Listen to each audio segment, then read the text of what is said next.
సౌలు ఇశ్రాయేలు యొక్క మొదటి రాజు. కాని అతని అవిధేయత కారణంగా దేవుడు అతన్ని తిరస్కరించాడు. కాబట్టి దేవుడు మరొకరిని ఎన్నుకున్నాడు, తన మనస్సుకు అనుగుణమైన ఒక మనిషిని.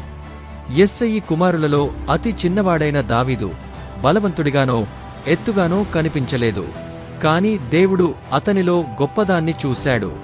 ఆ క్షణంలోనే అతని భవిష్యత్తు నిర్దేశించబడింది. ఒకరోజు ఫిలిష్తీయుల శిబిరంలో గొప్ప యోధుడు గొలియాతు భయంకరంగా నిలబడి ఇశ్రాయేలీయులను అవహేళన చేస్తున్నాడు. ఇశ్రాయేలు సైన్యం భయంతో వెనుకకు తగ్గుతోంది. చిన్నవాడైన దావీదు ముందుకు అడుగేస్తాడు. అతని చేతిలో కేవలం ఒక వడిసె మరియు 5 రాళ్లు ఉన్నాయి. దావీదు గొలియాతును ధైర్యంగా ఎదుర్కొంటాడు.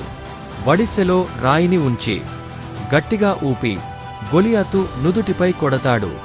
గొలియాతు నేలమీద పడతాడు. దావీదు అతని ఖడ్గాన్ని తీసుకుని అతని తలను నరికేస్తాడు. ఇశ్రాయేలీయులు ఆనందంతో హర్షధ్వానాలు చేస్తారు.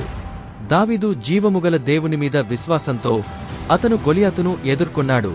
ఖడ్గంతో కాదు, కవచంతో కాదు, దేవుని బలంతో మాత్రమే. అయితే దావీదు విజయాలు అతనికి ఖ్యాతిని తెచ్చాయి. కాని రాజైన సౌలు అతని మీద ఈర్ష్యను పెంచుకున్నాడు. అతను సేవ చేసిన రాజు ఇప్పుడు అతని ప్రాణం తీయాలని చూశాడు. ఒకరోజు సౌలు దావీదు మీద బల్లెమును విసురుతాడు. దావీదు తప్పించుకుని అరణ్యములోనికి పారిపోతాడు. సౌలు మరణించాక దావీదు ఇశ్రాయేలు రాజుగా నిలుస్తాడు. అతను యెరూషలేమును పరిపాలన కేంద్రంగా మార్చాడు. దేవుని నిబంధన మందసాన్ని యెరూషలేముకు తీసుకొచ్చాడు. ఇశ్రాయేలు దేశం శక్తివంతమైనది అయ్యింది. కాని మహాపతనాలు కూడా సాధారణమైన తొలగింపుతో మొదలవుతాయి. ఒక రాత్రి దావీదు చూపులు అతన్ని పాపంలోకి నడిపించాయి. అది అతని జీవితాన్ని మార్చివేసింది.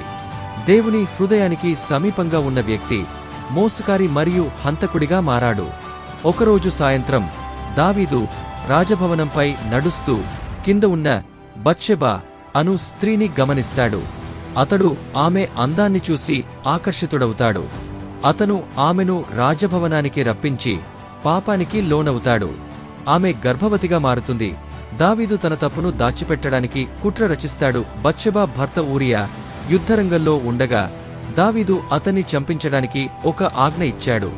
ఊరియా ధైర్యంగా యుద్ధం చేస్తూ ప్రాణాలు కోల్పోతాడు.